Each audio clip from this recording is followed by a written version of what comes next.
η Άμφισσα, το Μεσολόγιο απελευθερώνονται. Το έθνος γιορτάζει. Η Λευτεριά ξαναγυρίζει στον τόπο που γεννήθηκε. Σελίδες έντοξης της ιστορίας μας. Παντού θυσίες. Στην Αλαμάνα, στη Γραβιά, στα Ψαρά, στη Χίο, στο Σούλι.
όπως αξίζει σε και στην παιδιά του.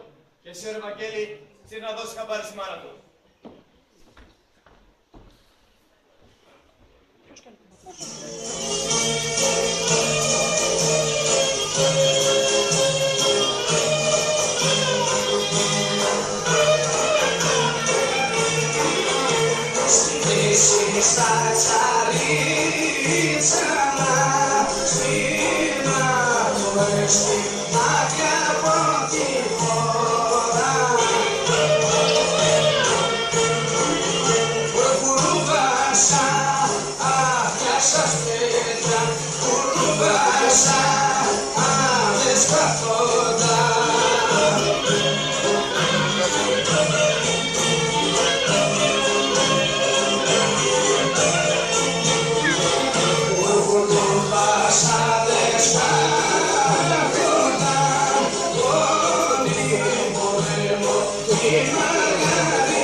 τον βρήκε. Στο στήθος για στις πλάτες. Τον είδα με τα μάτια μου. Ποιες αρβανίτες άπησε στον τόπο. Το βόλι είπα που το βρήκε. Στο στήθος για στις πλάτες. Πολέμησες αγνήσιος Έλληνας. Ήμασταν πλάι-πλάι. Τη λαβοματιά την πήρε στο στήθος. Ωχ, παιδί μου! Χορέψτε και τα νιάτα και τη μαλλιχαριά του. Πιάστε το τραγούδι, ρε γυναίκες, πιάστε το τραγούδι. Πρωινός μεγάλος έγινε,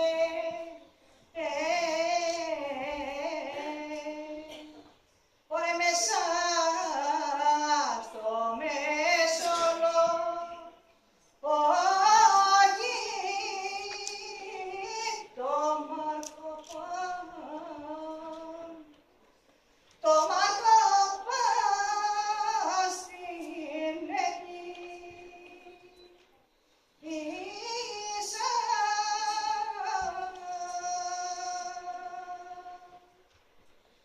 Το Μαρκοπάν στην εκκλησία.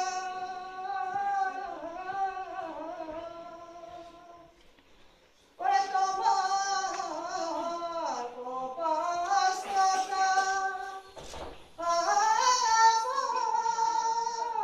απόξιντα παπά. Ξιντα παπάδες πάνω ως τα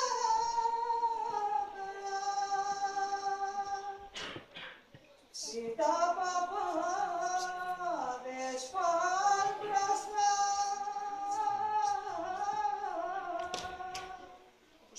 ωρε και δέκατες ποτά άδες κι από κοντά, κι από κοντά σου λιώθει είσαι.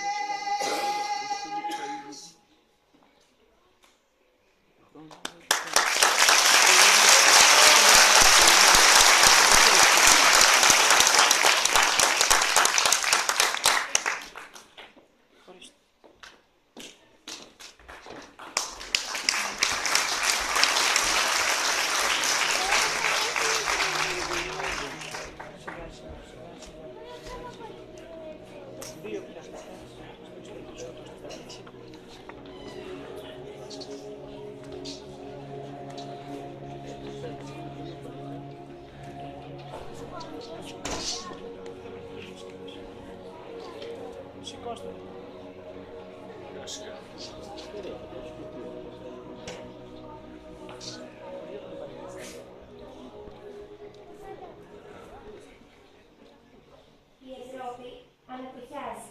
Οι λαοί αποκρίζουν έκθαμβοι το θαύμα. Βλέπουν στα Έλληνες να μάζουν το κοινωνικό θηρίο.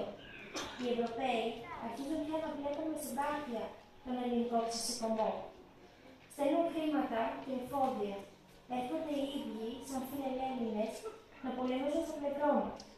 Η ελληνική σημαία, που για αιώνες καταπατούσε εχθρός, τώρα υψώνεται τόσο ψηλά που πλέον τρομάζει τον εχθρό.